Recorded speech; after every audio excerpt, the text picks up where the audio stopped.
Kaisar bela diri tiran Sisen 63. Dalam keadaan seperti itu, mereka tidak ingin Gu Chen kembali ke klan Gu. Mereka hanya ingin membunuh Gu Chen secepat mungkin. Gu Chen tahu bahwa percuma saja jika dia bisa membuktikan bahwa dia tidak membunuh Xiao Jing. Dia telah menjadi korban dalam permainan antara kekuatan-kekuatan teratas di benua roh peri. Jika dia tidak mati, 13 sekte surgawi tidak akan bisa tenang. Karena kau ingin membunuhku, mari kita lihat siapa yang akan lebih menderita. Gu Chen tidak bisa melarikan diri, dan semua musuhnya sangat kejam. Akhirnya, kekejaman di dalam hatinya bangkit, dan dia mulai membunuh. Dia tidak peduli seberapa besar dia akan menyinggung 13 sekte surgawi. Dia membunuh setiap musuh yang ditemuinya, mengambil harta mereka, dan menggunakan perang untuk mengobarkan perang.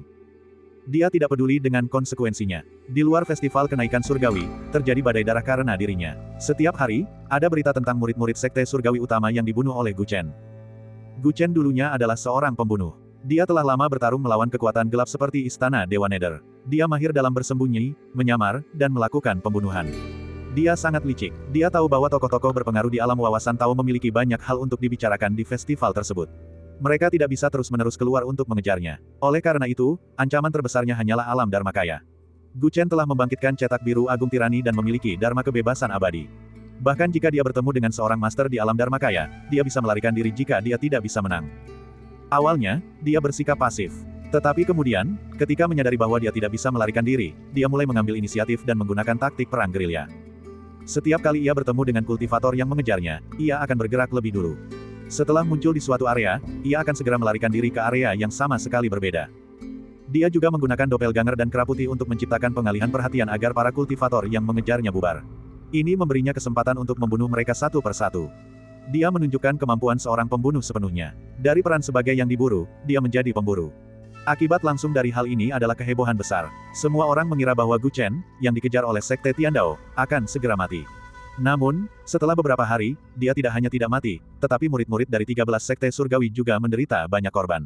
Kerugian para kultivator lain yang mengejarnya juga tak terhitung. Di sisi lain, Gu Chen menjadi kaya raya. Banyak kultivator yang datang untuk berpartisipasi dalam upacara kenaikan Dewa Agung cukup kaya. Setelah dia membunuh mereka, semua cincin penyimpanan mereka jatuh ke tangannya. Dia memakan ramuan berharga musuh-musuhnya seolah-olah itu adalah kacang. Di bawah rangsangan bahaya dan efek ramuan tersebut, kultivasinya, yang baru saja mencapai tahap Dharma menengah, justru meningkat dengan pesat. Keberuntungannya tidak bertahan lama. Gu Chen telah membuat masalah selama 3 hari, dan hanya tersisa 2 hari sebelum upacara kenaikan Dewa Agung. Akhirnya, seseorang tidak bisa tinggal diam lagi. Atas instruksi para petinggi dari 13 Sekte Surgawi, selain Gu Lianyu dan Gu Zixing, 8 jenius dari benua itu membentuk tim pemburu dan secara terbuka menyatakan bahwa mereka akan memburu dan membunuh Gu Chen. 8 dari 10 talenta terbaik benua itu telah dikirim. Sungguh barisan yang luar biasa. Zuo Chunqiu, Gao Mingjian, Zhang Xi, Pang Gendut, peri teratai biru. Setiap dari para jenius ini memiliki bakat yang luar biasa. Mereka mampu bersaing dengan para praktisi hebat dari generasi sebelumnya. Siapapun dari mereka akan mampu membalikkan sungai dan laut dalam arus zaman itu. Namun, mereka kini telah membentuk aliansi untuk orang yang sama. Masing-masing menunjukkan kemampuan luar biasa mereka dan menggunakan berbagai teknik rahasia untuk menemukan arah Gu Chen, melancarkan perburuan yang mengejutkan. Mereka tidak semudah ditipu seperti kultivator biasa. Teknik pembunuhan Gu Chen akhirnya terungkap oleh mereka. Strateginya juga terungkap. Selangkah demi selangkah, mereka mempersempit ruang lingkup pergerakannya, memutusnya, dan menguncinya. 8 orang jenius sedang memburu 1 orang. Siapa yang akan keluar sebagai pemenang dalam pertempuran ini? Akankah Gu Chen mampu lolos dari malapetaka ini? Inilah yang menjadi ketegangan terbesar dalam upacara kenaikan Dewa Agung. Selama 2 hari berikutnya, sejumlah besar kultivator rela melewatkan kesempatan untuk menonton kompetisi teh di Villa Bisia. Mereka semua pergi memburu 8 jenius tersebut, menantikan pertarungan yang mengejutkan ini. Mengenai pertempuran ini, para petinggi dari 13 Sekte Surgawi juga diam-diam mengamati perubahan yang terjadi. Hal ini awalnya dilakukan atas instruksi mereka. Dengan 8 jenius teratas yang bertindak, Gu Chen pasti akan mati. Mengenai kehebohan yang disebabkan oleh Gu Chen, klan Gu secara mengejutkan tetap diam. Setelah Gu Chen mulai membantai murid-murid Sekte Surgawi secara membabi buta, konflik antara kedua pihak telah mencapai tingkat yang tidak dapat didamaikan. Sekalipun Tetua Agung ingin membantu Gu Chen, dia tidak bisa mengusulkan apapun kepada pemimpin klan saat ini. Hal ini karena bahkan klan Gu pun tidak berani bermusuhan dengan aliansi 13 Sekte Surgawi. Orang yang paling bahagia adalah Gu Yuanshan. Dia tahu bahwa Gu Chen pasti akan mati setelah meninggalkan klan Gu, tetapi dia tidak menyangka bahwa Gu Chen akan menimbulkan badai sebesar ini sebelum kematiannya. Namun akhirnya, semuanya telah berakhir. Dengan 8 anak ajaib itu bertindak, dia tidak punya kesempatan untuk melarikan diri. Ke-8 anak ajaib itu terus-menerus mempersempit ruang gerak Gu Chen, dan akhirnya memaksanya mundur hingga 100 mil. Hanya masalah waktu sebelum mereka menemukannya dalam penyamaran. Saat itu, Gu Chen berada di tepi danau. Dia baru saja membersihkan diri di danau tersebut, dan air danau itu berwarna merah karena darah. Ini adalah darah para kultivator yang telah ia bunuh dalam 3 hari terakhir. Saat ini, seluruh tubuh Gu Chen dipenuhi dengan niat membunuh karena ia telah membunuh terlalu banyak orang. Sekumpulan besar serangga ganas terbang di atas kepalanya. Kera putih duduk di atas batu di tepi pantai, menjilati tangannya yang terluka. Dari 100.000 serangga ganas itu, hanya tersisa 30.000.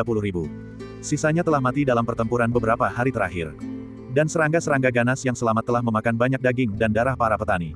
Cangkang mereka, yang awalnya berwarna biru keunguan, kini diwarnai dengan warna merah yang aneh. White Ape juga telah bertarung berkali-kali dalam 3 hari terakhir, dan ada banyak luka di tubuhnya. Dia tidak lagi sepolos dan seceria dulu. Sama seperti Gu Chen, dia sekarang memiliki aura yang lebih ganas. Setelah membersihkan diri, Gu Chen berganti pakaian mengenakan jubah hitam dan merasa jauh lebih berenergi. Keberadaannya telah dikunci oleh 8 jenius itu, dan tidak ada gunanya melarikan diri. Karena itu, dia hanya beristirahat dan menunggu di sini, menunggu mereka datang mengetuk pintunya dan bertarung sengit. Dalam 3 hari terakhir, dia telah menghabiskan seluruh hidupnya untuk bertarung. Jika nyawa dibalas nyawa, membunuh 1 orang sudah cukup, dan membunuh 2 orang adalah keuntungan, maka dia sudah mendapatkan setumpuk emas. Dia bisa mati tanpa penyesalan.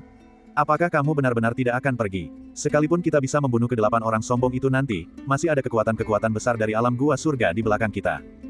Gu Chen menatap kera putih dan tersenyum. Raungan, kera putih itu meraung sebagai balasan. Oh, aku tahu, kamu yang paling tegar, jangan marah. Gu Chen mengusap kepala kera putih dengan keras. Dia tahu bahwa mustahil baginya untuk melarikan diri sendirian. Dia hanya bercanda, siapa sangka itu akan langsung marah. Jam berapa sekarang? Kamu masih mau bermain?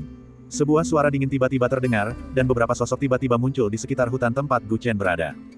Mereka berdiri di kehampaan, masing-masing dengan penampilan luar biasa, seperti reinkarnasi seorang raja abadi.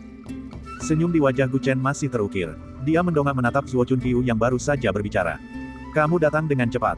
Mata Zuo Chunqiu yang sipit dipenuhi cahaya dingin, dan tidak ada sedikit pun antusiasme seperti sebelumnya. Dikelilingi oleh kami berdelapan, tidak ada jalan keluar. Bagaimana perasaanmu? Gu Chen memutar tangannya dan mengeluarkan sebotol minuman keras dari cincin penyimpanannya.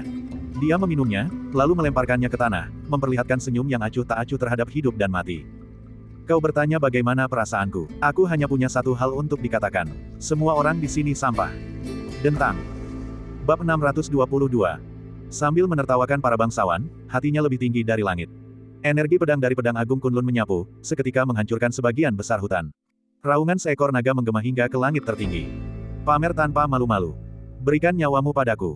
Ke-8 anak ajaib itu jatuh ke dalam energi pedang Kunlun Tirk Sword, wajah mereka dipenuhi amarah. Dentang. Gao Mingjian dari Sekte Pedang Kerajaan menghunus pedangnya. Energi pedang di sekitarnya berubah menjadi naga yang membawanya dari timur menuju Gu Chen. Zhang Xi membentangkan 8 trigram dengan kakinya sebagai pusatnya. Trigram itu berputar untuk melawan energi pedang dari pedang agung Kunlun dan perlahan bergulir dari arah barat. Peri teratai biru memutar tangannya yang seperti giok dan kelopak teratai biru yang indah jatuh. Setiap kelopak mengandung niat membunuh yang fatal, membentuk hujan kelopak yang mematikan. Zubuyi dari Sekte Abadi Matahari Ungu memuntahkan energi ungu dari timur. Energi itu sangat besar dan dahsyat, seperti air terjun yang menghempas dari langit. Ke-8 anak ajaib itu memamerkan keahlian mereka. Bahkan dengan pedang agung Kunlun di tangan, tekanan pada Gu Chen tiba-tiba meningkat. Mengaum. Kera putih melangkah keluar dari hutan. Ia tumbuh semakin tinggi hingga mencapai ketinggian 10.000 kaki. Mata ketiga di antara alisnya memancarkan cahaya penghancur dunia. Ia mengulurkan tangan untuk meraih 2 anak ajaib. Gu Chen mengeluarkan jeritan melengking, dan 30.000 serangga ganas muncul seperti awan, berdengung saat mereka menyerbu ke arah panggemuk dari Sekte Surgawi Hao tertinggi. 3 dari 8 anak ajaib itu berhasil dilumpuhkan. Gu Chen mengangkat pedang agung Kunlun dan melesat ke langit. Dharma kebebasan agung abadi muncul di belakangnya. Gunung, danau, api, guntur, air, angin, bumi, dan langit, 8 fenomena ini muncul bersamaan. Samsara berputar di sekitar Zuo Chunqiu, Zhang Xi, Gao Mingjian, Peri Teratai Biru, dan Zubuyi. Membunuh. Tubuh ke-5 anak ajaib itu bersinar seperti pedang. Mereka dengan cepat mendekati Gu Chen dengan kekuatan yang tak terbendung. Tubuh mereka masing-masing sangat jernih. Mereka telah mencapai alam tubuh Dharma. Setiap gerakan mereka mengandung energi yang luar biasa. Gu Chen menggunakan bunga cermin, bulan terpantul. Klonnya keluar dari tubuhnya, mengambil pedang Kunlun Tirk, dan menyerbu dengan kekuatan Dharmanya. Hal pertama yang dilakukannya adalah membunuh Gao Mingjian, yang berada di langit. Dengan lambaian tangannya, ki pedang berubah menjadi naga emas bercakar 5, memperlihatkan taringnya dan mengacungkan cakarnya saat terbang menuju kultivator pedang yang dikenal sebagai yang terkuat di generasi muda. Gao Mingjian memegang pedang hijau sepanjang 7 kaki dan memperlihatkan seni pedang Wang Qing tertinggi. Pedangnya bagaikan dewa terbang dari surga, menembus langit biru, dan kemanapun ia lewat, naga-naga emas akan roboh. Kembaran Gu Chen sangat mengagumkan dan tak kenal takut. Dengan jurus langkah bulan dan bintang, ia tiba di hadapannya dalam beberapa gerakan yang gemulai dan menebasnya di tengah angin. Orang ini adalah seorang kultivator pedang dan mahir dalam membunuh. Dia merupakan ancaman besar bagi Gu Chen, jadi Gu Chen memutuskan untuk menghadapinya terlebih dahulu. Pada saat yang sama, tubuh asli Gu Chen mengeluarkan sebuah busur besar.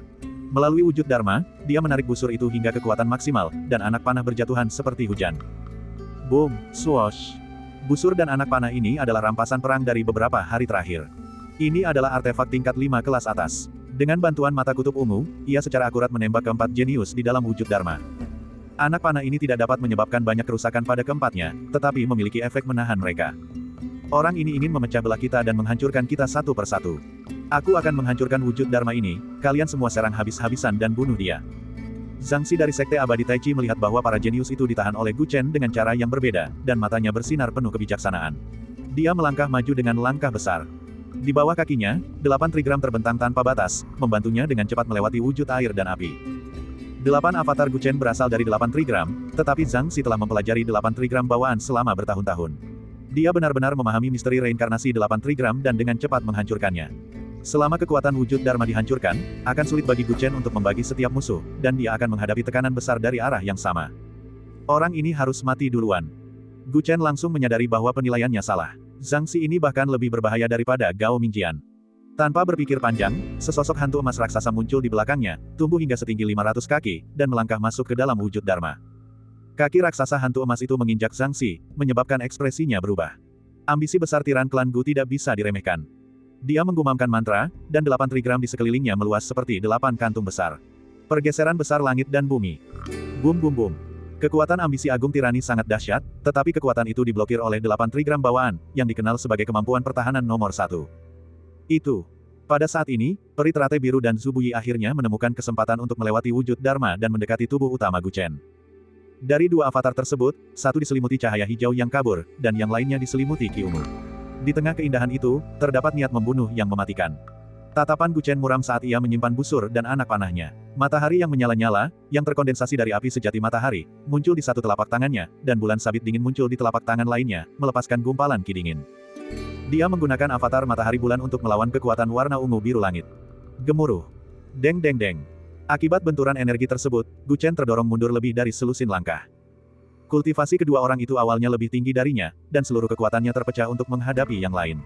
Akibatnya, dia menderita kerugian besar dalam bentrokan langsung ini. Darah di tubuhnya bergejolak, dan darah mengalir keluar dari sudut mulutnya. Jeritan. Seolah-olah telah memanfaatkan kesempatan ini, seekor rok bersayap emas muncul di langit, menembus lapisan wujud Dharma dan mencengkram Gu Chen dengan kedua cakarnya. Zuo Chunqiu. Kilatan dingin terpancar dari mata Gu Chen. Lawannya telah menggunakan dao turunan agung 49 dari Sekte Jalan Surgawi untuk berubah menjadi burung ilahi, berniat menyerangnya secara tiba-tiba saat dia lengah. Ini sangat mirip dengan gaya Zuo Chunqiu. Dia jelas kuat, tetapi dia suka bermain curang. Gu Chen, mustahil bagimu untuk melawan 8 kebanggaan surga. Situasi hari ini diciptakan olehmu. Awalnya, aku hanya ingin memaksamu menyerahkan jurus rahasia mengendalikan waktu. Aku tidak menyangka kau akan membunuh Xiao Jing, sehingga keadaan menjadi di luar kendali. Saat Zuo Chunqiu berbicara, dia sudah menyerang dengan cakarnya. Gu Chen dengan paksa menekan gejolak darah di tubuhnya dan menyerang dengan tinju cahaya Kaisar Langit. Kekuatan waktu menyebar, dan rok yang menjadi wujud Zuo Chunqiu menua dengan cepat, vitalitasnya menghilang dengan cepat. Kaulah yang membunuhnya, mengapa kau berakting? Gu Chen berkata dingin. Tepat ketika dia hendak membunuh Zuo Chunqiu, rok yang telah menjadi wujud Zuo Chunqiu tiba-tiba membalikkan waktu, berubah dari tua menjadi muda. Bagaimana ini bisa terjadi? Ekspresi Gu Chen sedikit berubah. Dia melihat rok membentangkan sayapnya, melepaskan diri dari belenggu, dan membuka mulutnya yang berlumuran darah ke arahnya. Naif. Dulu, saat kau menggunakan jurus rahasia mengendalikan waktu ini pada adik Xiao di Pulau Abadi Penglai, aku sudah memahami sebagian esensi sejati dari seni Dharma mudarinya. Suara Zuo Chunqiu yang mengejek terdengar, membuat jantung Gu Chen berdebar kencang. Orang ini memang sangat kuat. Mereka belum pernah bertukar pukulan, tetapi dia mampu mengetahui kemampuan pamungkas Gu Chen hanya dari luka-luka Xiao Jing. Kita harus tahu bahwa Xiao Jing mampu meniru seni dharmanya dengan dao turunan agung 49, tetapi mustahil baginya untuk melakukannya hingga mencapai level Zuo Chunqiu. Gu Chen seketika berada dalam situasi hidup dan mati. Dia telah menggunakan semua kartu andalannya, tetapi untuk menghadapi 8 kebanggaan surga, dia harus berpencar. Dia sebenarnya tidak punya cara untuk menghadapi Zuo Chunqiu. Bab 623. Zuo Chunqiu bertindak seolah-olah kemenangan sudah di tangannya. Awalnya kau mengandalkan aspek langit dan bumi yang aneh itu dan peta agung tirani, tetapi sekarang kedua kekuatan ini telah terikat. Pedangmu itu pernah menunjukkan kekuatan ilahinya di Pulau Abadi Penglai. Kekuatannya mencengangkan, tetapi sekarang setelah berhadapan dengan pedang terkenal yang mahir dalam ilmu pedang, pedang itu menjadi tidak berguna. Adapun kera putih perkasa itu, ia diikat oleh dua orang jenius. Ia juga tidak bisa membantumu. Aku tidak menyangka akan ada gerombolan serangga ganas seperti itu. Aku tidak tahu kapan kau mendapatkannya, tapi mereka hanya bisa membantumu mengikat satu orang. Mereka tidak bisa menyelamatkanmu sekarang. Kau telah menghabiskan kemampuanmu yang terbatas. Aku akan membunuhmu dan kemudian menggeledah mayatmu untuk mencari teknik waktu rahasia yang kuinginkan. Zuo Chunqiu, yang telah berubah menjadi burung rok, bersumpah. Gu Chen seperti perahu kecil yang bisa terbalik kapan saja diterpa angin kencang dan gelombang besar yang diciptakan oleh sayapnya. Sepertinya pertempuran telah ditentukan. Pengkhianat klan Gu akhirnya akan dibunuh oleh Zuo Chunqiu. Satu orang melawan 8 jenius. Sungguh menakjubkan bahwa dia bisa bertahan selama beberapa puluh tarikan napas. Sejumlah besar kultivator telah bergegas datang dari jauh untuk menyaksikan pertempuran ini. Pada kenyataannya, hanya beberapa puluh tarikan napas waktu yang telah berlalu sejak dimulainya pertempuran. Namun, dalam beberapa puluh tarikan napas waktu ini, Gu Chen harus berurusan dengan para ahli terkemuka dari berbagai aliran. Dia benar-benar harus memeras otaknya. Setelah bertahan selama beberapa puluh tarikan napas, dia masih menemukan celah. Zuo Chunqiu telah mendekat kepadanya. Tampaknya kemenangan dan kekalahan telah ditentukan. Dalam pertarungan antar ahli, satu kesalahan saja dapat menentukan kemenangan dan kekalahan. Bahkan seorang kultivator biasa pun dapat melihat bahwa Gu Chen saat ini berada dalam situasi yang sulit. Para tetua dari 13 sekte abadi, yang diam-diam mengamati semua ini, menunjukkan ekspresi acuh tak acuh. Kedelapan jenius itu tidak ada yang meninggal. Bahkan, tidak satu pun dari mereka yang terluka parah. Itu berarti Gu Chen akan mati. Di mata mereka, ini adalah hal yang wajar. Kedelapan orang itu sudah terkenal sejak lama. Bagaimana mungkin seorang bintang yang sedang naik daun bisa membalikkan keadaan? Sepupu Gu Chen. Di kejauhan, Gu Lianyu, Gu Senning, dan yang lainnya bergegas mendekat. Mereka kebetulan melihat Gu Chen hampir ditelan oleh Golden Rock. Tepat ketika semua orang mengira bahwa Gu Chen tidak punya pilihan lain selain pasrah menerima kematian, dia menatap Zuo Chunqiu dengan dingin, dan sudut bibirnya melengkung ke atas. Kau pikir kau sudah menganalisisku secara menyeluruh. Sungguh lelucon. Bagaimana seekor kunang-kunang dapat memahami luasnya bulan? Tubuh Gu Chen tiba-tiba jatuh ke belakang. Dengan gerakan tangannya, dia mengeluarkan busur naga banjir iblis hitam miliknya. Pada saat yang sama, tangan kanannya yang kosong diletakkan di tali busur dan ditarik perlahan. Pada saat itu, tato panah hitam di telapak tangan kanannya bersinar terang. Panah yang sehitam tinta, begitu pekat sehingga bahkan sedikit pun kilauan tidak terlihat di tangannya. Ujung anak panah itu memancarkan aura kehancuran yang mengguncang dunia. Di ruang kecil ini, ia mengunci target pada wujud burung rok bersayap emas milik Zuo Chunqiu. Gu Chen bersandar dan melakukan gerakan yang sulit. Dia menarik tali busur hingga batas maksimal, dan setelah auranya mencapai puncaknya, dia melepaskan tali busur tersebut. Dia tahu cara menarik busurnya hingga berbentuk bulan purnama dan mengarahkan pandangan ke arah barat laut untuk menembak serigala surgawi. Bang! Anak panah hitam itu menembus mulut berdarah burung rok bersayap emas dan menancap di tubuhnya. Kekuatan dahsyat itu melemparkannya jauh-jauh. Jeritan. Burung rok bersayap emas itu mengeluarkan tangisan pilu yang menggema di seluruh dunia. Di udara, ia berubah menjadi Zuo Chunqiu yang berlumuran darah. Dadanya tertembus panah hitam, dan daya hancur panah itu mengikis organ dalamnya. Dia muntah darah berulang kali, dan matanya dipenuhi rasa tidak percaya. Dia sebenarnya memiliki kartu truf yang sangat ampuh. Manusia merencanakan, tetapi Tuhan yang menentukan. Ia jatuh langsung ke danau di bawah, dan darahnya mewarnai danau menjadi merah. Tidak diketahui apakah ia masih hidup atau sudah meninggal. Dalam sekejap mata, situasinya berbalik. Gu Chen sengaja menunjukkan kelemahan kepada musuh, lalu dia membunuh Zuo Chunqiu, yang menurutnya merupakan ancaman terbesar, dengan satu anak panah. Pada saat yang sama, suara trompet tanda serangan balasan skala penuh terdengar dari medan pertempuran lainnya.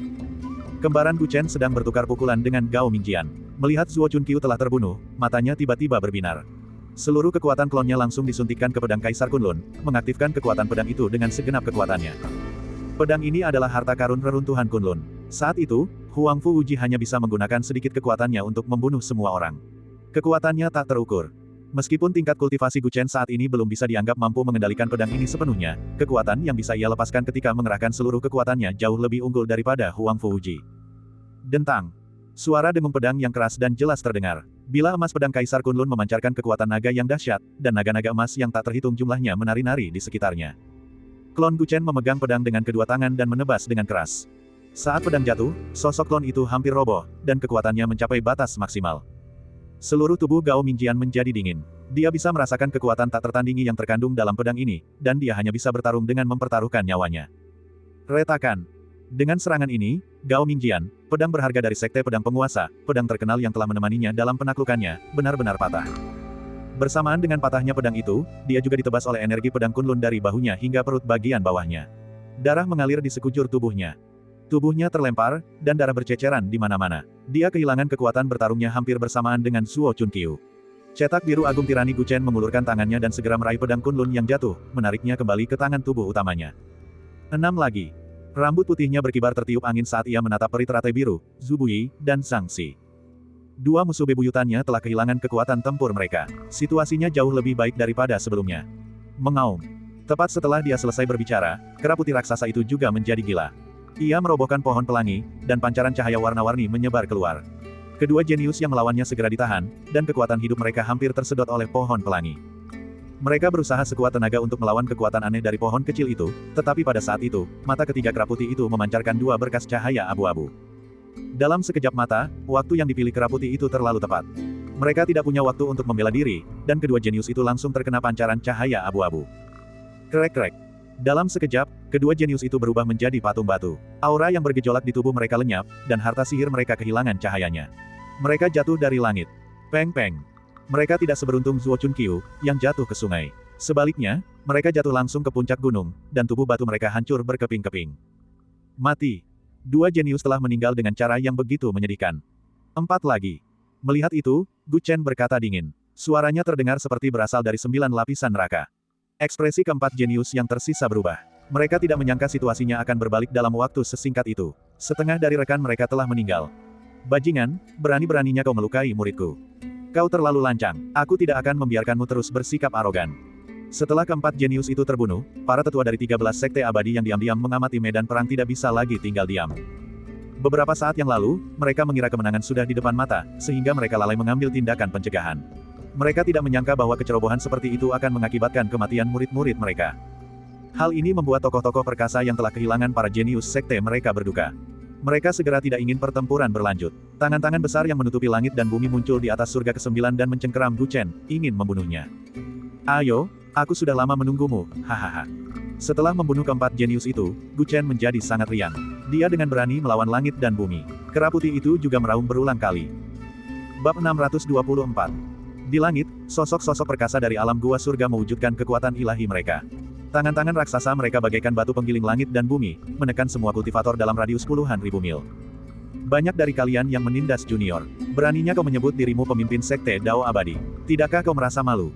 Nak, ibu sangat mengagumimu. Hari ini, ibu akan membantumu. Tepat ketika semua orang mengira bahwa para pemimpin dari 13 sekte abadi pasti akan membunuh Gu Chen, kilat menyambar di kehampaan, dan seorang pendekar bela diri bertubuh kekar turun di antara langit dan bumi. Wu Lingxian. Seniman bela diri tak tertandingi yang membuat kekacauan di 13 sekte abadi pada hari pertama upacara kenaikan abadi akhirnya muncul. Dia muncul di kehampaan, dan tak seorang pun tahu berapa lama dia telah mengamati dalam kegelapan. Pada saat ini, dia melayangkan pukulan sederhana ke langit. Ledakan. Dengan satu pukulan, semua tangan raksasa yang menutupi langit runtuh, dan sosok-sosok perkasa yang tersembunyi dari alam gua surga muncul satu demi satu, wajah mereka penuh amarah. Wu Lingxian, kau datang lagi untuk membuat masalah. Apa yang kau inginkan? Apa manfaat yang Anda peroleh dari melakukan ini? Mata Wu Lingxian setajam pisau. Selama aku bahagia, selama 13 sekte abadi tidak bahagia, aula seni bela diri akan dengan senang hati melakukannya. Jawabannya sangat singkat, itu hanyalah iseng belaka. Orang gila ini.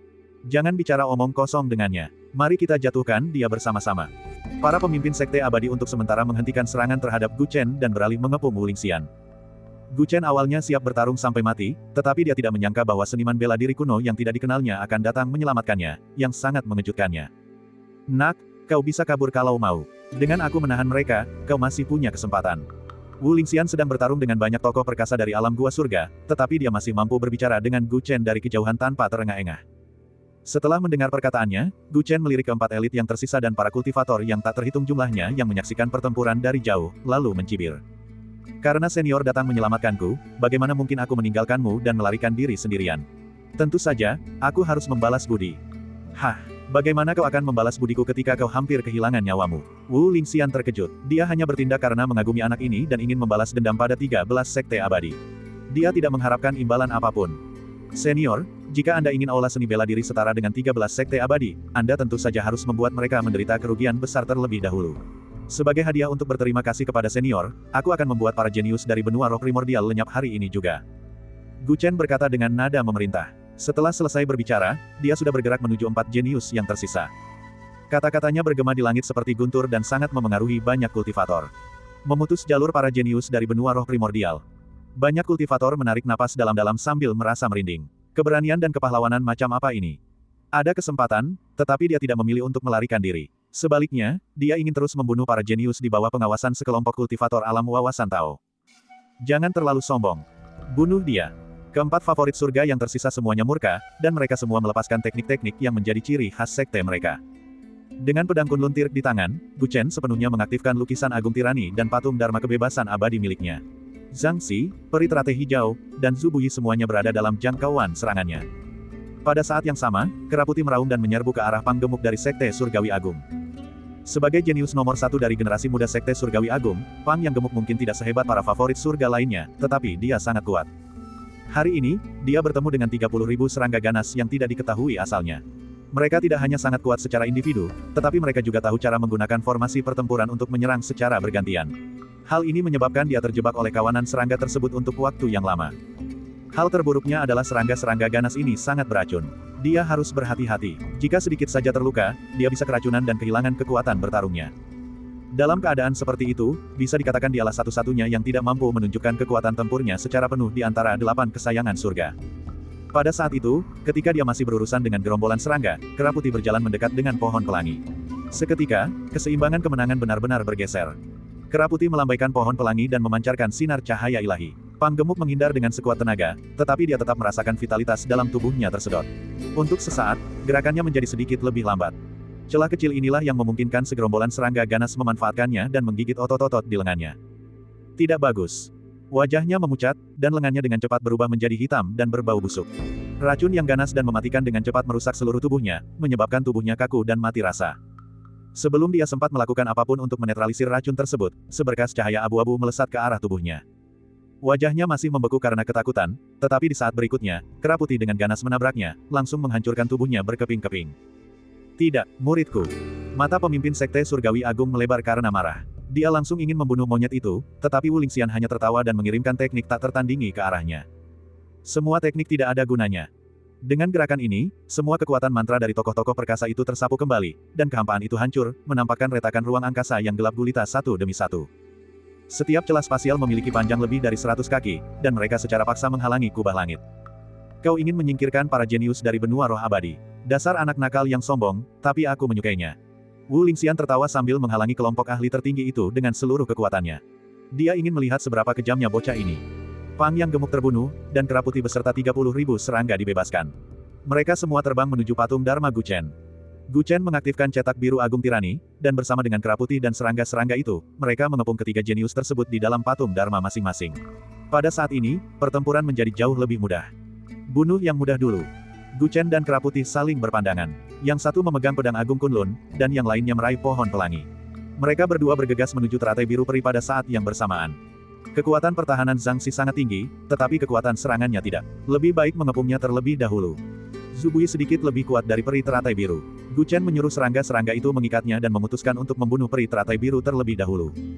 Melihat Gu Chen dan kera putih tiba dengan harta karun tertinggi di tangan mereka, peri teratai biru menjadi pucat. Maafkan saya hanya bertindak atas perintah sekte saya. Tuan Gu, mohon tunjukkan belas kasihan. Penampilannya yang menyedihkan akan membuat pria manapun sedikit ragu saat ini. Namun Gu Chen tetap tanpa ekspresi. Pedang Agung Kunlun memancarkan teriakan pedang yang menggema, menghancurkan bunga dengan kejam. Hanya dalam 5 gerakan, dengan bergabungnya Gu Chen dan kera putih, serta pohon pelangi dan pedang Agung Kunlun, peri teratai biru telah binasa. Saat jasad peri cantik itu jatuh dari langit, para kultivator di kejauhan gempar. Mereka terkejut, merasa seolah-olah langit runtuh.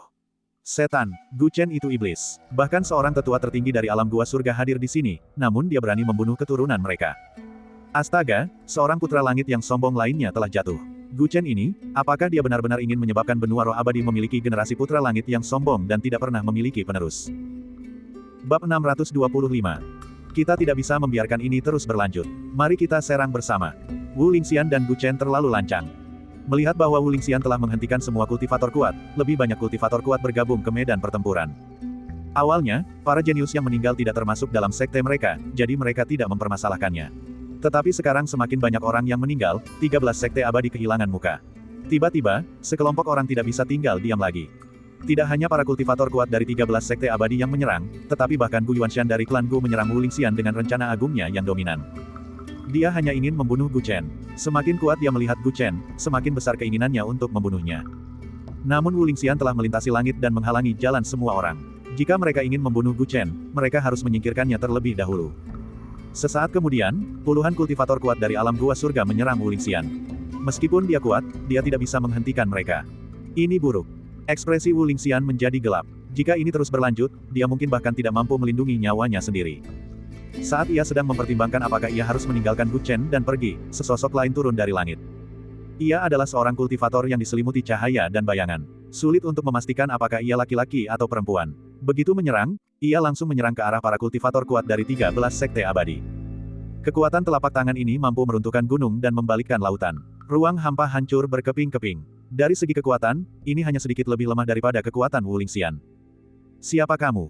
Wu Lingxian terkejut. Dia tidak menyangka akan ada kultivator kuat alam gua surga di benua roh primordial yang berada di pihaknya. Berhenti bicara omong kosong dan fokuslah menghadapi musuh. Bahkan suara orang ini terdengar seperti suara pria atau wanita. Itu hanyalah ilusi. Seolah-olah dia bisa merasakan tekanan dari banyak kultivator kuat, dia menghela napas ringan. 3 orang suci dalam satu tarikan napas. Dalam sekejap, dia berubah menjadi 3 klon yang tampak persis seperti dirinya dan menyerbu ke arah banyak kultivator kuat. Sungguh teknik yang ampuh. Pupil mata Wu Lingxian menyempit. Setelah ia menyelidiki, ketiga doppelganger ini bukan sekadar pajangan. Mereka sebenarnya memiliki kekuatan yang tidak jauh berbeda dari tubuh utamanya. Ini setara dengan seseorang yang tiba-tiba meningkatkan kekuatan tempurnya hingga 3 kali lipat. Dengan 4 pembantu tambahan, tekanan pada Wu Lingxian sangat berkurang. Dia berteriak pada Gu Chen. Nak, cepatlah kalau kau ingin bergerak. Waktu yang tersisa untukmu tidak banyak. Ketika suaranya sampai ke telinga Gu Chen sedang berusaha sekuat tenaga untuk membunuh Zhu Buyi dan Zhang Xi yang tersisa. Melihat teman-teman mereka mati satu persatu, keduanya ketakutan. Mereka tidak berani melawan Gu Chen secara langsung. Mereka hanya ingin mengulur waktu sampai orang-orang dari 13 sekte abadi datang untuk menyelamatkan mereka. Zhu Buyi memasuki susunan 8 trigram bawaan milik Zhang Xi dan dengan kekuatan gabungan mereka mencoba menghentikan Gu Chen dengan susunan 8 trigram bawaan. Ketika Gu Chen mendengar kata-kata Wu Lingxian, dia tahu bahwa lawannya dan bala bantuan baru tidak akan mampu bertahan lama. Dia harus mengakhiri pertempuran dengan cepat. Membayangkan hal itu, dia dengan paksa mengaktifkan sisa kekuatan esensi di tubuhnya dan mengayunkan pedang Kunlun Tir berulang kali, mencoba untuk menghancurkan susunan 8 trigram bawaan sesegera mungkin.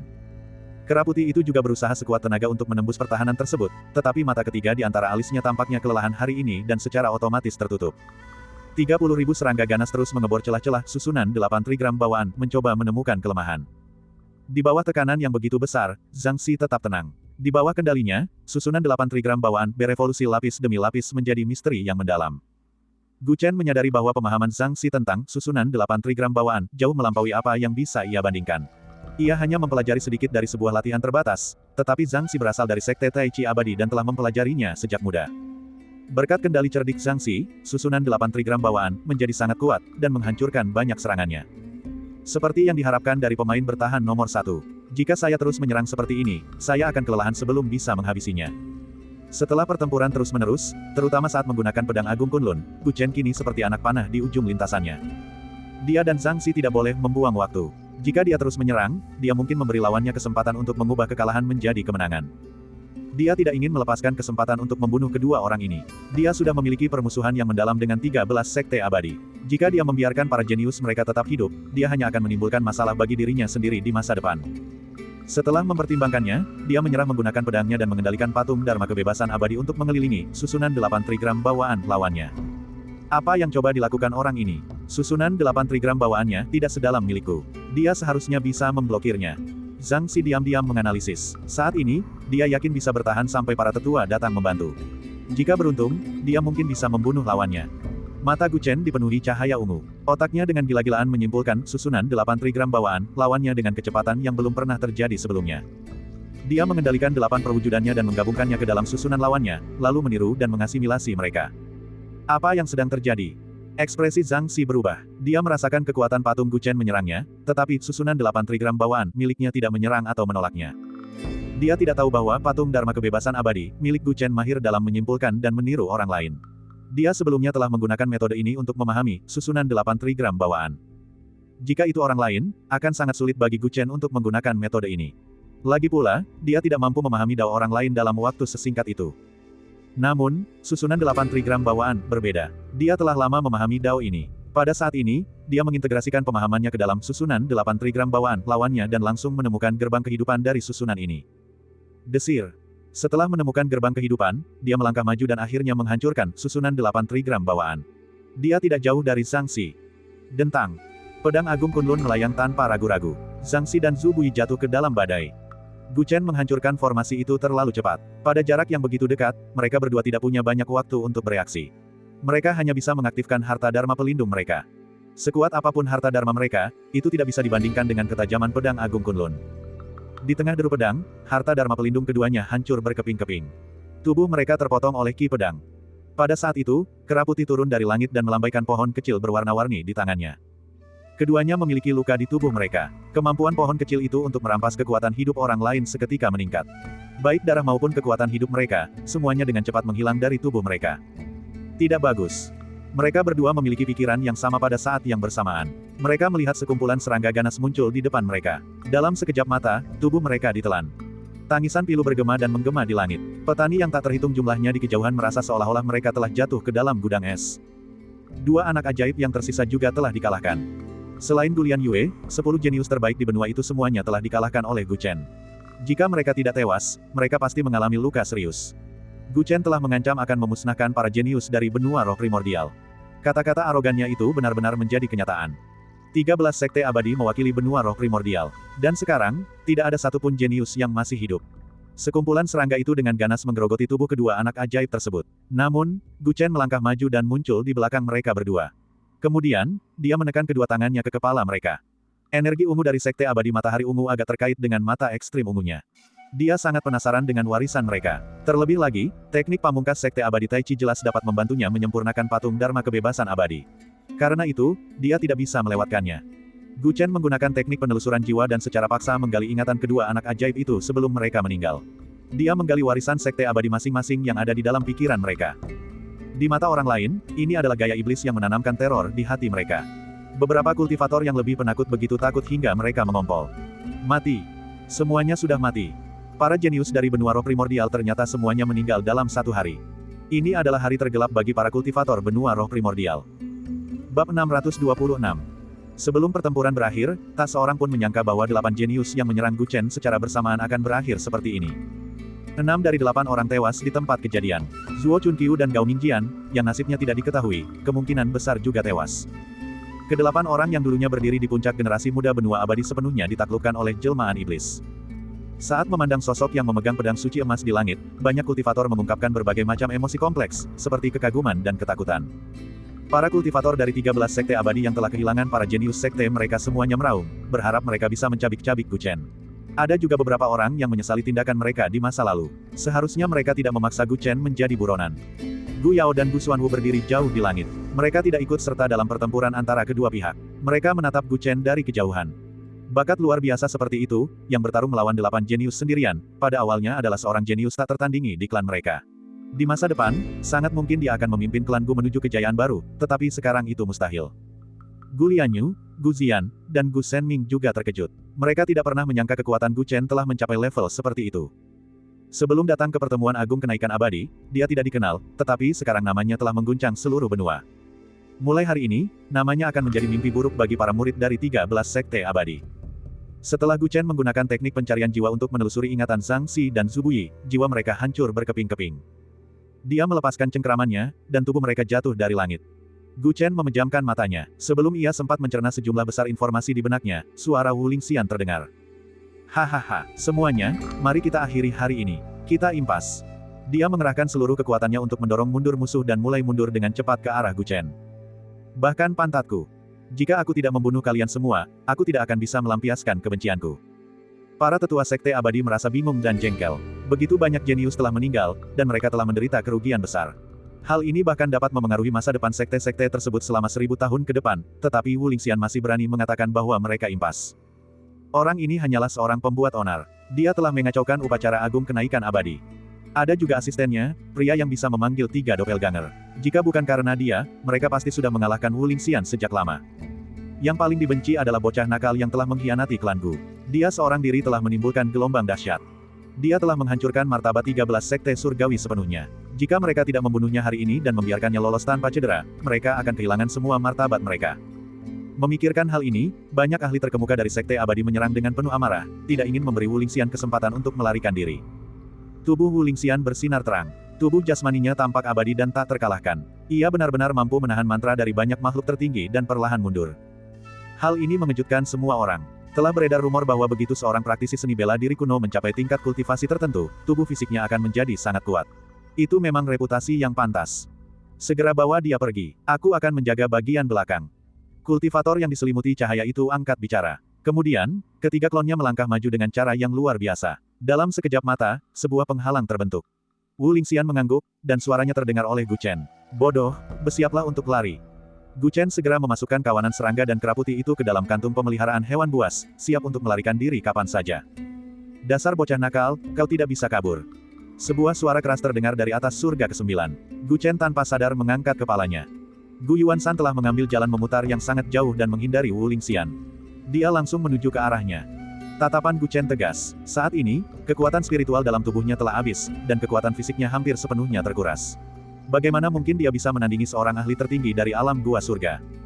Wajah Gu Yuanshan dipenuhi niat membunuh yang ganas. Kaki besarnya yang mendominasi menginjak Gu Chen dengan berat, berniat untuk menghancurkannya hingga menjadi bubur berdarah. Orang ini harus mati, benar-benar harus mati.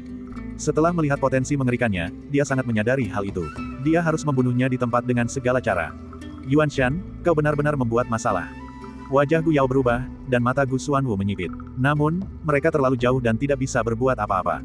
Sekalipun mereka bisa membantu Gu Chen, mereka tidak bisa dengan mudah bertindak sekarang karena dia telah sepenuhnya menyinggung 13 sekte abadi. Kaki emas raksasa itu jatuh. Pada saat hidup dan mati, Gu Chen berusaha sekuat tenaga untuk mengaktifkan kekuatan 3 tulang penguasa di tubuhnya. Ah! Dia meraung ke langit, dan hantu emas itu muncul lagi di belakangnya. Dengan kedua tangan menopang langit, dia dengan paksa menghalangi kaki itu. Boom! Boom! Angin bertiup kencang, dan rencana besar Gu Chen yang penuh percaya diri hampir hancur diterpa angin, tetapi dia bertahan dengan tekad yang kuat. Jika dia tidak bisa bertahan, dia akan mati. Tekanan dari kaki itu begitu hebat sehingga tubuhnya, yang sudah kelelahan, terus mengeluarkan darah. Matanya dingin, seperti binatang buas dalam situasi putus asa, dan dia menatap Gu Yuanshan di langit. Dasar bocah nakal, hari ini aku akan memusnahkan garis keturunan Dao Sumu. Suara dingin Gu Yuanshan bergema di benak Gu Chen melalui telepati. Hal ini membuat kebencian Gu Chen terhadapnya semakin meningkat. Mereka berdua berasal dari klan Gu, tetapi orang ini selalu dianggap sebagai keturunan dari platform roh. Bukan hanya sekarang, tetapi juga di masa lalu. Gu Zixing diajar oleh orang ini. Alasan mengapa ayahnya mengalami pengalaman seperti itu sangat berkaitan dengan pemikiran keliru orang ini. Bahkan alasan mengapa kakeknya terpaksa meninggalkan rumahnya pun terkait dengan orang ini. Dan sekarang, dia masih ingin membunuhnya. Dia ingin memusnahkan garis keturunan Dao Su. Sebenarnya saya melewatkan satu. Suara Wu Lingxian tiba-tiba terdengar, dan kemudian dengan dentuman keras, sebuah lubang besar muncul dalam rencana besar Gu Yuanshan yang penuh percaya diri. Kaki emas itu tiba-tiba ambruk, dan tekanan pada Gu Chen langsung hilang. Namun, karena kelelahan, tubuhnya hampir roboh. Wu Lingxian datang ke sisi Gu Chen dalam satu langkah dan menopang tubuhnya sambil berbicara dengan acuh tak acuh. Dasar bocah nakal, kamu baik-baik saja. Kau tidak bisa mati di sini, atau semua usahamu sebelumnya akan sia-sia. Aku baik-baik saja. Gu Chen menggelengkan kepalanya, dan menatap lurus ke arah Gu Yuanshan, yang tidak jauh darinya. Wajahnya dipenuhi amarah karena kesempatan yang terlewatkan. Suatu hari nanti, aku akan membunuhmu. Akhir hidupmu tidak akan lebih baik daripada Gu Zixing. Dia mengertakkan giginya dan mengumpat. Gu Yuanshan mendengar ini dan sangat marah. Bajingan, aku akan membiarkanmu mati di sini hari ini juga. Sebenarnya ada 4 tulang tirani di tubuhnya yang bercahaya. Dengan satu tepukan telapak tangannya, sebuah kerajaan emas muncul. Kerajaan itu megah, dan kekuatannya tak tertandingi. Negara hegemonik. Gu Yuanshan menggunakan kemampuan mistik tingkat atas keadaan hegemonik. Kekuatannya berkali-kali lebih besar daripada yang digunakan Gu Zixing sebelumnya. Namun, lawannya telah menjadi Wu Lingxian. Rambut hitam Wu Lingxian berayun tertiup angin. Dia menunjuk dengan satu jari, dan kehampaan pun hancur. Bum bum bum.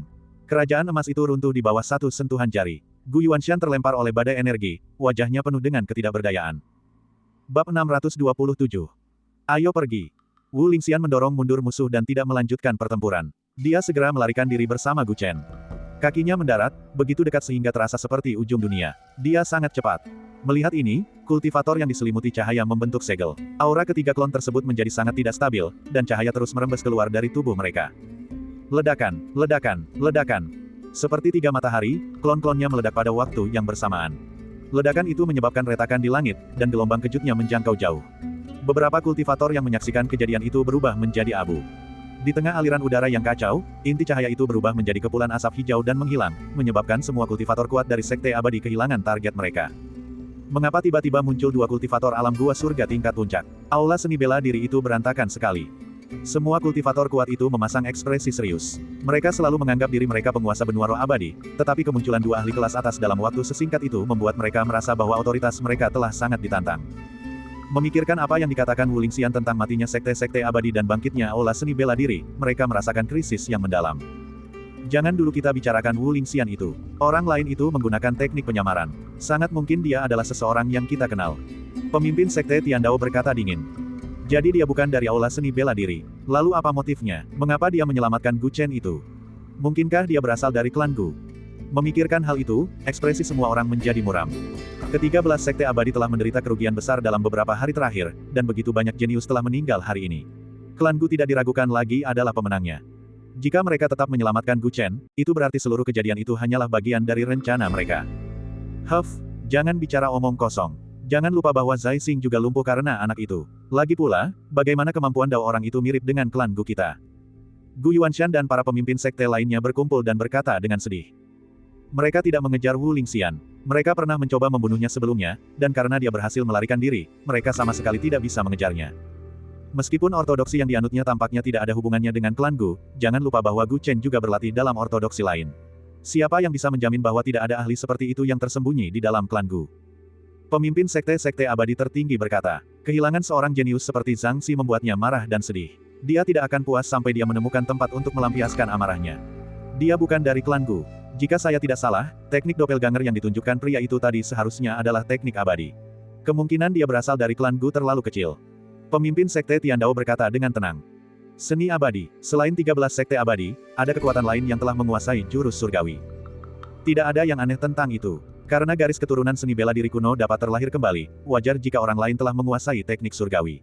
Lagi pula, ada begitu banyak immortal di bintang kuno Chang Huang. Mungkin dia memperoleh ajaran Dao yang ditinggalkan oleh seorang immortal secara kebetulan. Namun, tingkat kesulitan untuk menguasai teknik keabadian sangat tinggi.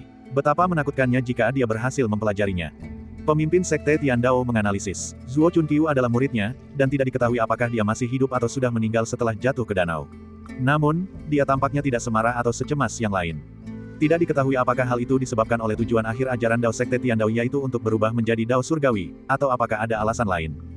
Semua orang menganalisis asal-usul musuh dan merasakan tekanan yang berat. Setelah pertempuran ini, struktur kekuasaan di benua itu harus berubah meskipun mereka tidak menginginkannya. Kami sudah melakukan penyelidikan sebelumnya, dan kami belum pernah mendengar tentang aula seni bela diri ini. Ini pasti sekte baru dengan fondasi yang lemah dan sedikit anggota. Tidak ada yang perlu ditakutkan. Namun sekarang, mereka tampaknya memiliki seorang ahli di puncak alam gua surga, dan ada Gu Chen di generasi muda.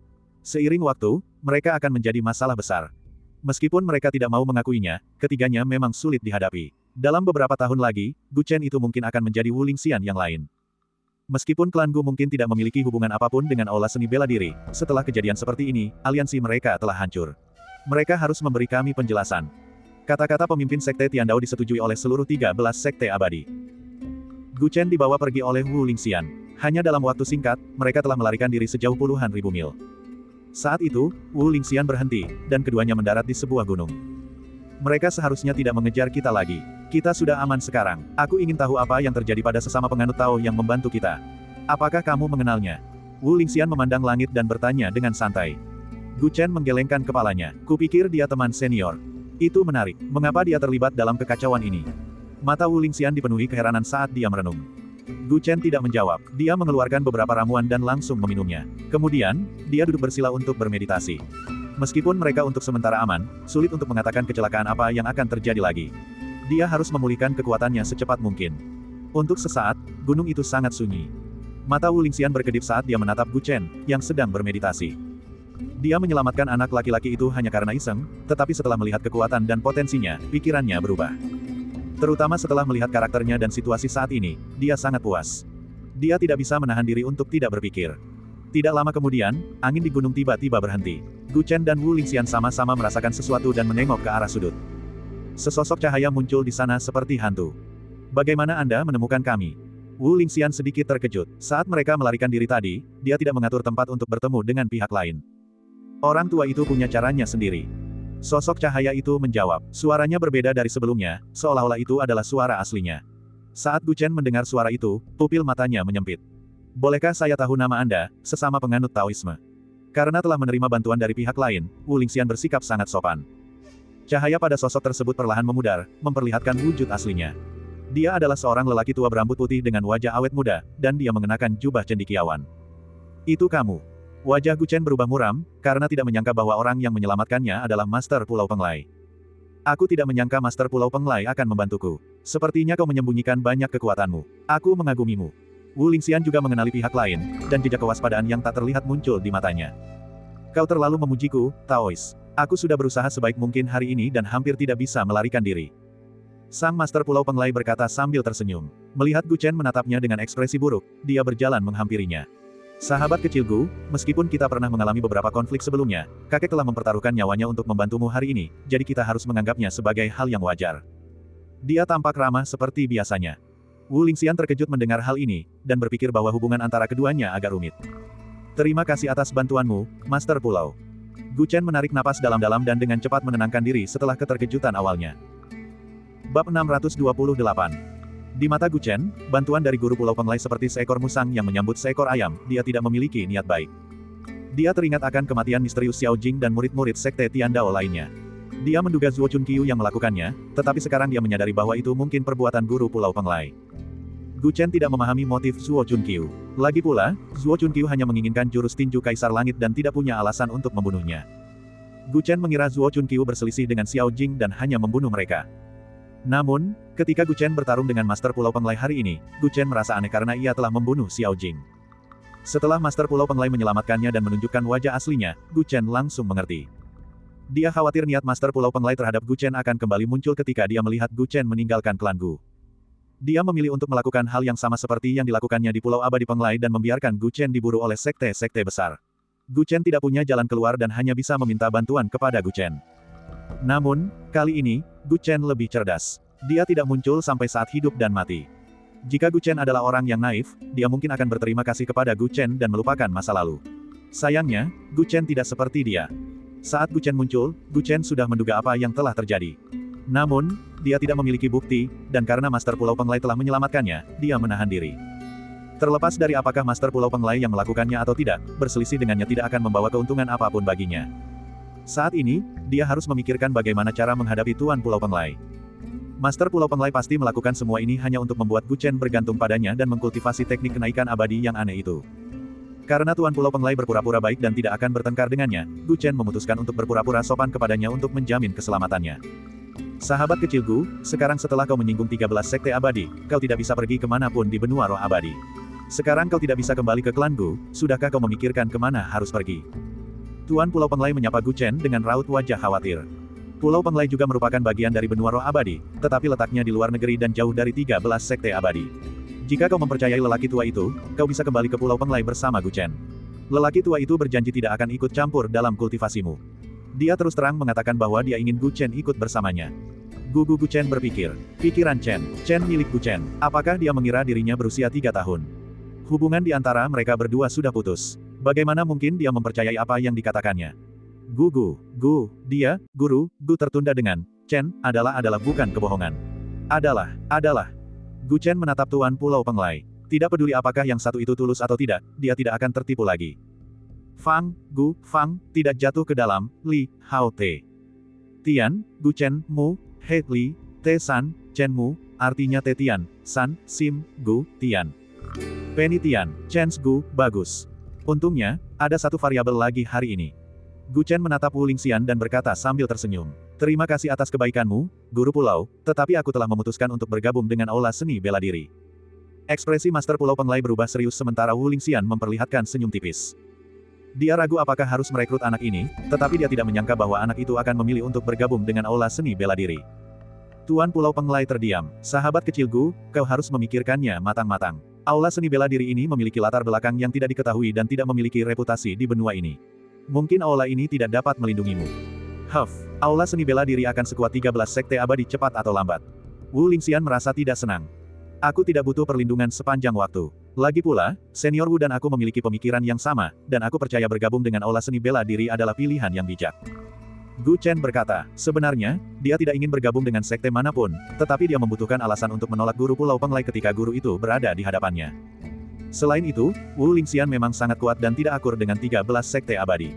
Sekarang setelah dia benar-benar menyinggung 13 sekte abadi, mereka berdua menjadi musuh. Karena itu, Wu Lingxian dapat dipercaya. Master Pulau Penglai berbeda, dia pandai merencanakan intrik. Meskipun tampaknya dia memiliki hubungan baik dengan 13 sekte abadi, tidak ada yang tahu apakah suatu hari nanti dia akan dikhianati oleh mereka.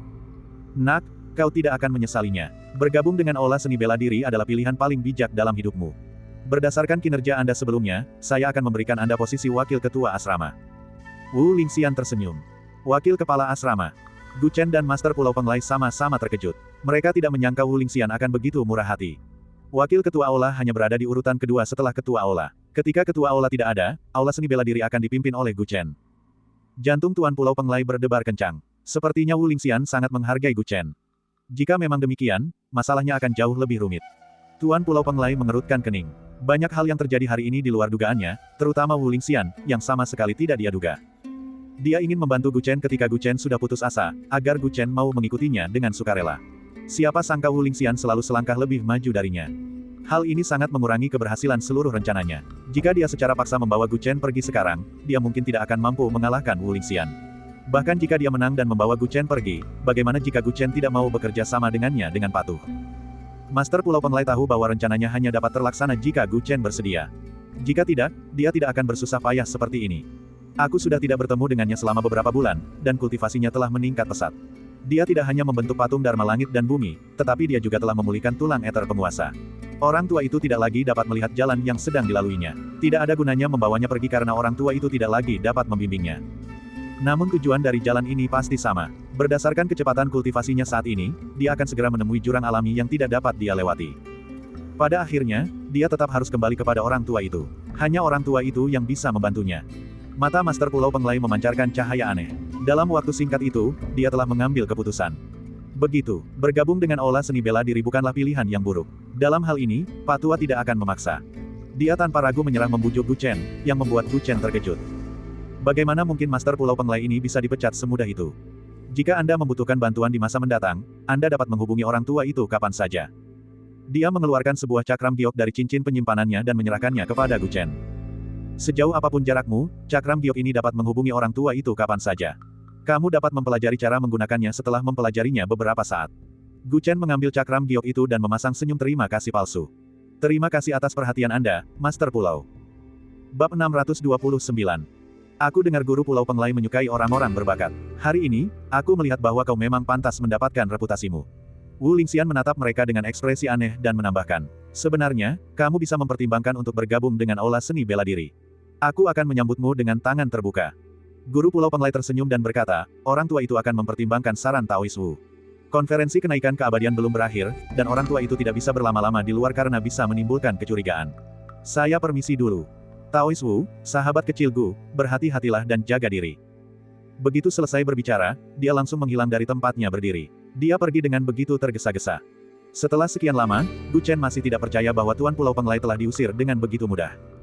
Dia telah bekerja sangat keras untuk memasang jebakan ini dan bahkan menjadikan para pemimpin dari 13 sekte abadi sebagai musuhnya, tetapi guru Pulau Penglai menyerahkannya ke Aula Seni Bela Diri dengan begitu mudah. Ketika Gu Chen berpikir bahwa dia telah memahami pikiran Tuan Pulau Penglai, dia malah terjerumus ke dalam pertanyaan lain. Apa yang ingin dilakukan oleh guru Pulau Penglai? Sepertinya dia tidak ingin aku lagi mengkultivasi teknik kenaikan abadi. Apa sebenarnya yang dia bawa sehingga layak mendapatkan perlakuan istimewa seperti itu? Pikiran pria ini sedalam samudera dan sulit dipahami. Anda harus berhati-hati. Setelah Tuan Pulau Penglai pergi, Wu Lingxian mengingatkannya dengan tenang. Meskipun keduanya telah berbicara dan tertawa, mereka berdua adalah master alam gua surga yang pandai menyembunyikan pikiran sebenarnya. Seberapa tuluskah mereka sebenarnya?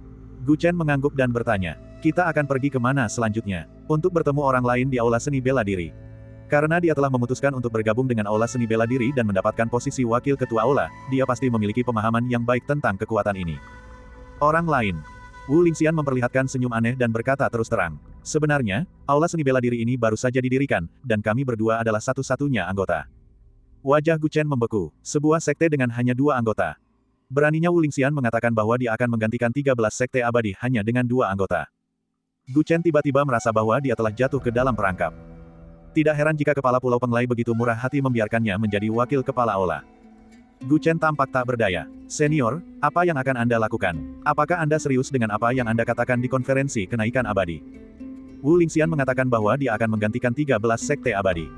Setelah ia bertarung melawan tokoh-tokoh perkasa di alam wawasan Tao dari berbagai sekte dan pergi bersama Gu Chen hari ini, hal yang mustahil telah menjadi mungkin di mata orang biasa. Di mata beberapa kekuatan di benua itu, aula bela diri setara dengan 13 sekte abadi. Namun jika mereka mengetahui kebenaran dan tahu bahwa aula seni bela diri hanya memiliki 2 anggota, mereka mungkin akan terkejut dan mengubah pikiran awal mereka.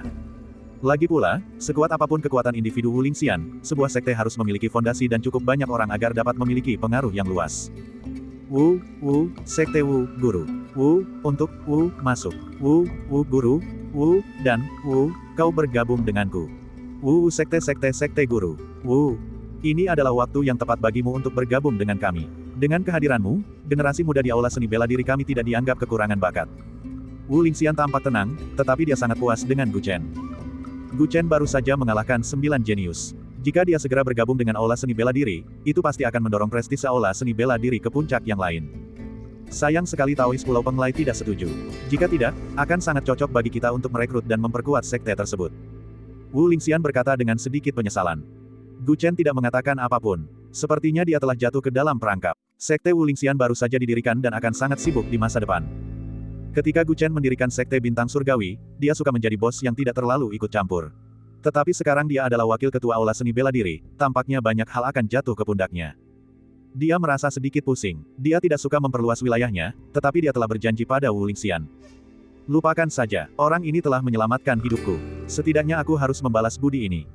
Gu Chen bergumam dalam hatinya dan memutuskan untuk melakukan yang terbaik untuk membantu Wu Lingxian. Ke-13 sekte abadi tidak akan membiarkannya begitu saja. Kita harus membuat rencana untuk pengembangan aula seni bela diri. Datanglah ke tempatku dulu. Lihatlah dirimu, kamu perlu istirahat beberapa hari. Wu Lingxian memberi saran, dan Gu Chen tidak keberatan. Keduanya kemudian pergi bersama. Upacara kenaikan agung keabadian telah berakhir. Upacara tahun ini adalah yang paling menyiksa.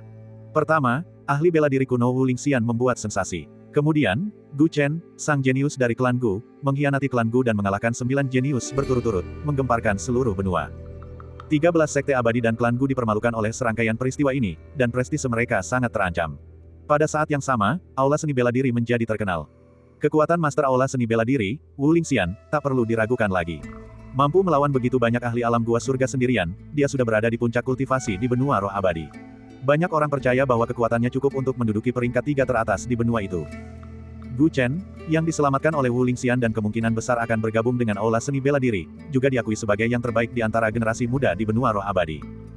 Mengalahkan 9 anak ajaib berturut-turut di daftar anak ajaib adalah prestasi yang belum pernah terjadi sebelumnya.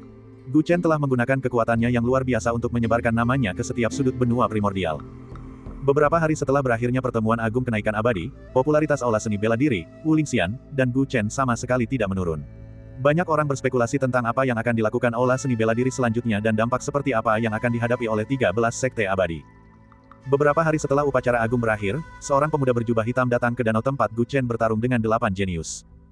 Pemuda itu berambut perak pendek, bermata panjang dan sipit, dan selalu tersenyum di sudut mulutnya seolah-olah dia sedang bermain di dunia ini. Jika seseorang berada di sini saat ini, mereka akan terkejut mendapati bahwa orang di hadapan mereka adalah Zuo Chunqiu, sang jenius terkenal dari sekte Tiandao. Dalam pertempuran yang belum pernah terjadi sebelumnya beberapa hari yang lalu, dadanya tertembus oleh panah suci Gu Chen dan jatuh ke danau. Tidak ada yang tahu apakah dia masih hidup atau sudah mati. Namun, saat ini, dia tampak kelelahan karena perjalanan, seolah-olah dia baru saja bergegas ke sini dari tempat lain. Nomor 1 dari generasi muda. Orang-orang bodoh selalu suka memberi peringkat orang secara acak, tetapi mereka tidak tahu siapa 10 orang jenius teratas. Saya tidak pernah menganggap mereka serius. Zuo Chunqiu berkata dengan tenang. Dia menatap danau di depannya dan melihat mayat diseret keluar oleh seseorang. Yang aneh adalah orang yang menyeret mayat itu juga Zuo Chunqiu, yang penampilannya persis sama dengannya. Sambil berbicara, Zuo Chunqiu berjalan ke sisi mayat dan membalikkannya. Ia langsung melihat luka akibat panah di dada. Luka itu sangat mengerikan, dan menyebabkan kerusakan parah pada organ dalam mayat tersebut. Anak panah itu terlalu luar biasa. Mungkinkah itu senjata surgawi? Mata Zuo Chunqiu berkedip, dan pedang emas itu, aku menduga itu juga senjata surgawi. Ada juga pohon kecil yang memancarkan cahaya 7 warna, kera itu, dan bahkan kawanan serangga ganas itu. Seberapa hebat keberuntungan Gu Chen? Dari mana dia mendapatkan begitu banyak harta karun? Awalnya, saya hanya menginginkan teknik rahasia waktu untuk membantu saya mengambil langkah terakhir. Saya tidak menyangka akan sesulit ini. Jika memang demikian, maka saya harus mengerahkan seluruh kemampuan saya. Zuo Chunqiu bergumam pada dirinya sendiri. Dari hutan di belakangnya, siluet-siluet berjalan keluar satu demi satu. Siluet-siluet itu tampak persis seperti dirinya. Jika dihitung dengan cermat, ada 48 siluet. Ke-48 Zuo Chunqiu tiba di hadapan mayat itu dan melancarkan mantra mereka bersama-sama. Tak lama kemudian, tubuh yang tergeletak di tanah itu hidup kembali dan membuka matanya. Ada 50 cara untuk menggunakannya, dan ada 49 cara untuk menggunakannya. Bab 630. Di lembah yang hijau, Gu Chen duduk di halaman rumahnya sendiri. Rambut putihnya terurai, dan 8 penglihatan di sekitarnya terus berubah, menunjukkan hukum langit dan bumi. 3 bulan lalu, dia mengikuti Wu Lingxian ke kediaman ini. Awalnya dia berencana untuk beristirahat beberapa hari, tetapi 3 bulan telah berlalu dalam sekejap mata. Selama 3 bulan ini, Gu Chen berlatih dengan tenang, tanpa gangguan apapun. Kemajuannya bisa dikatakan meningkat pesat. Selama pertemuan agung kenaikan surgawi, dia telah membunuh sejumlah besar praktisi dari berbagai sekte, termasuk banyak murid klan surgawi dan para favorit surga. Ini telah mengisi kantongnya, dan dia tidak kekurangan ramuan. Selama 3 bulan terakhir, ia terus-menerus mengonsumsi ramuan terbaik yang tersedia bagi mereka yang berada di level yang sama. Seiring waktu, kultivasinya telah meningkat dari tahap Dharma pertengahan awal hingga puncak tahap Dharma pertengahan. Dalam jalur kultivasi, semakin tinggi level seseorang, semakin lambat kemajuannya. Namun, hanya dalam 3 bulan, Gu Chen hampir mencapai level kecil.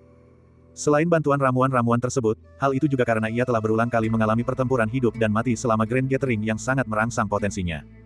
Pertempuran hidup dan mati selalu menjadi cara tercepat untuk meningkatkan kemampuan seseorang. Pada saat ini, 8 penglihatan di sekitar Gu Chen terus berubah, secara bertahap meningkat hingga mencapai titik ekstrim. Pada saat ini, ketiga tulang tirani di tubuhnya bersinar terang. Dengung. Perasaan yang sangat tidak harmonis muncul di tubuhnya, dan kekuatan dharmanya dengan cepat menjadi kacau. Gu Chen mengibaskan lengan bajunya, dan kekuatan dharmanya runtuh dan menghilang. Dia mengerutkan kening dan tenggelam dalam pikiran yang mendalam. 3 bulan lalu, ia memperoleh warisan Sekte Tai Chi Surgawi dari Zhang Xi melalui pencarian jiwa. Dengan bantuan pemahaman Sekte Tai Chi Surgawi tentang formasi 8 trigram, ia telah menyempurnakan 8 transformasi kekuatan dharma kebebasan abadinya. Alur pikirannya benar, warisan Sekte Tai Chi Surgawi telah meningkatkan kekuatan formasi 8 trigram hingga 3 kali lipat. Namun, seiring dengan peningkatan kekuatan dharma dan kultivasinya, perasaan tidak harmonis di dalam tubuhnya menjadi semakin jelas. Ketika dia menyerap giok asal bela diri tirani di tanah leluhur, dia merasakan ketidakseimbangan ini ketika dia mendapatkan kembali tulang tirani. Kekuatan tulang tirani dan kekuatan dharma adalah 2 jalur kultivasi yang sama sekali berbeda. Hal ini tampaknya menyebabkan keduanya sangat berbeda satu sama lain. Setelah menyerap giok asal bela diri tirani, kekuatan garis keturunan Gu Chen memungkinkannya untuk memiliki kekuatan alam dharmakaya. Namun, dalam hal kultivasi, dia masih berada di tahap dharma awal. Pada saat itu, terdapat perbedaan besar antara kekuatan tulang tirani dan kekuatan aspek langit dan bumi, sehingga perasaan ketidakseimbangan tidak begitu kentara. Namun, dalam 3 bulan terakhir, seiring dengan peningkatan kultivasinya, Gu Chen dapat merasakan ketidakseimbangan tersebut meningkat dari hari ke hari. Jika situasi terus berkembang seperti ini, konflik antara 2 kekuatan di dalam tubuhnya pasti akan memengaruhi terobosan lebih lanjutnya. Dalam skenario terburuk, dia bahkan mungkin binasa. Memikirkan hal ini, Gu Chen merasa kesal, tetapi dia tidak memiliki rencana yang bagus. Dia menghela napas dan menyerah untuk mengolah avatar langit dan bumi. Sebagai gantinya, dia mulai mengolah teknik rahasia surga kedua. Setiap kali ada perasaan ketidakseimbangan dalam tubuhnya, banyak mantra yang dia kembangkan akan terpengaruh. Satu-satunya pengecualian adalah gempa penyaluran surga. Ini adalah teknik rahasia tertinggi yang memungkinkan seseorang untuk mempelajari cara menggunakan dan mengendalikan gaya gravitasi benda-benda langit. Karena menggunakan medan gaya, teknik ini tidak mengonsumsi energi asal. Sebagian besar waktu, teknik ini mengonsumsi energi spiritual. Begitu Gu Chen mengolah gempa penyalur langit, udara di seluruh halaman menjadi seberat timah. Bahkan suara angin pun menghilang. Sejak menyeberangi laut dan meninggalkan benua Kunlun, dia telah mengolah teknik rahasia ini. Kini, tingkat pertama teknik rahasia ini akhirnya mengalami peningkatan yang signifikan. Setelah berhasil menciptakan gaya gravitasi, ia dapat dengan mudah memengaruhi area dalam radius puluhan mil. Jika area tersebut diperkecil, gaya gravitasi akan meningkat secara signifikan. Jika dia memusatkan gravitasi dalam radius 100 kaki, maka para kultivator yang memasuki area ini, jika mereka berada di alam surga dan tidak memiliki harta karun untuk melindungi diri mereka sendiri, akan langsung hancur menjadi bubur berdarah di bawah gravitasi. Adapun para kultivator aspek Dharma, mereka juga tidak akan mampu bergerak sedikitpun. Hanya kultivator aspek Dharma yang akan berada dalam situasi yang lebih baik. Tubuh mereka telah berubah lagi, dan mereka bukan lagi makhluk biasa. Daya tahan mereka terhadap gravitasi jauh lebih baik, tetapi mereka akan merasakan tangan dan kaki mereka terikat. Adapun para kultivator aspek gua surga, mereka dapat membuka dunia kecil di dalam tubuh mereka sendiri dan memiliki sumber kekuatan sendiri. Mereka bahkan dapat menghancurkan kehampaan. Pengaruh gravitasi Gu Chen terhadap mereka dapat diabaikan. Saat ini, teknik rahasia gempa penyaluran langit tidak banyak membantu saya. Tetapi berdasarkan situasi kultivasi saat ini, jika ada kesempatan, saya mungkin bisa melangkah ke alam kedua. Pada saat itu, saya akan dapat mempelajari cara menggunakan gaya hisap dan tolak. Aku bisa dengan bebas beralih antara gaya hisap dan gaya tolak. Itulah gaya gravitasi sebenarnya dari benda-benda langit. Pada saat itu, hal itu akan sangat membantuku. Gu Chen memejamkan mata dan berlatih meditasi, berpikir dalam hati. Kekuatan teknik rahasia gempa penyalur surga sangat bervariasi di setiap tingkatan. Dia sangat berharap bisa mencapai tingkatan kedua. Lagi pula, dia telah menguasai terlalu banyak keterampilan unik yang ampuh. Dia hanya bisa mengerahkan pengaruh gravitasi, yang membuat teknik rahasia surga kedua menjadi agak tidak berguna. Harus diketahui bahwa ketika dia berada di benua Kunlun, teknik rahasia pemurnian matahari dan bulan adalah kartu andalannya. Teknik itu telah berulang kali membantunya membalikkan keadaan. Tidak ada alasan mengapa teknik rahasia gempa penyaluran langit lebih lemah darinya. Dan kekuatannya yang mengerikan akan terungkap ketika dia melangkah ke alam kedua. Bang! Saat Gu Chen sedang mengolah gravitasi, seekor burung tiba-tiba terbang ke halaman rumahnya dan meledak menjadi kabut darah dalam sekejap mata. Dia merasakan gerakan itu dan segera membuka matanya. Dia bangkit dan berjalan ke tumpukan daging dan darah. Dia mengeluarkan selembar kertas kecil dari daging dan darah burung yang terkoyak. Inilah burung roh yang telah mengirimkan pesan. Burung itu menerobos masuk ke halaman Gu Chen dan mati secara tragis akibat gravitasi. Gu Chen membuka selembar kertas itu dan membacanya. Kertas itu penuh dengan kata-kata, ditulis dengan rapi dan elegan. Surat ini dikirim oleh Gu Lianyu. Beberapa waktu lalu, Gu Chen pernah mencoba menghubungi Gu Lianyu, ingin menanyakan kepadanya tentang keadaan spesifik kematian ayahnya di Laut Iblis Dalam. Sebagai seorang anak, meskipun ayahnya sudah meninggal, Gu Chen ingin mengetahui apa yang dialami ayahnya sebelum meninggal. Klan Gu telah mengirim orang untuk menyelidiki masalah ini. Dikatakan bahwa orang-orang yang menyebabkan kematian ayahnya semuanya telah dibunuh. Gu Chen ingin mengetahui lebih banyak tentang kematian ayahnya dan ingin pergi ke Laut Iblis Dalam untuk memberi penghormatan terakhir. Oleh karena itu, dia membutuhkan informasi yang relevan dan lokasi spesifiknya. Hanya klan Gu yang mengetahui masalah ini dengan jelas. Karena tak berdaya, Gu Chen memilih untuk menghubungi Gu Lianyu. Setelah Gu Lianyu akhirnya menjawab, setelah sekian lama, Gu Chen mengira dia sudah tidak ingin berbicara dengannya lagi. Gu Chen membaca surat itu dengan serius. Dalam surat itu, sepupu Lianyu telah menjelaskan secara rinci penyelidikan klan Gu di Lautan Iblis Dalam, serta lokasi kematian ayahnya di Lautan Api. Ini persis seperti yang dia inginkan. Selain itu, dia juga menyebutkan beberapa perubahan yang terjadi di dalam klan Gu dalam 3 bulan terakhir. Hal yang paling mengejutkan Gu Chen adalah bahwa pemimpin klan Gu, Gu Xuanwu, ternyata telah mengundurkan diri dari jabatannya sebagai pemimpin klan, dan pemimpin klan yang baru adalah Gu Yuanshan. Berita ini terlalu mengejutkan. Klan Gu adalah klan yang sangat besar, dan sangat jarang bagi pemimpin klan asli untuk digantikan sementara pemimpin klan asli masih hidup.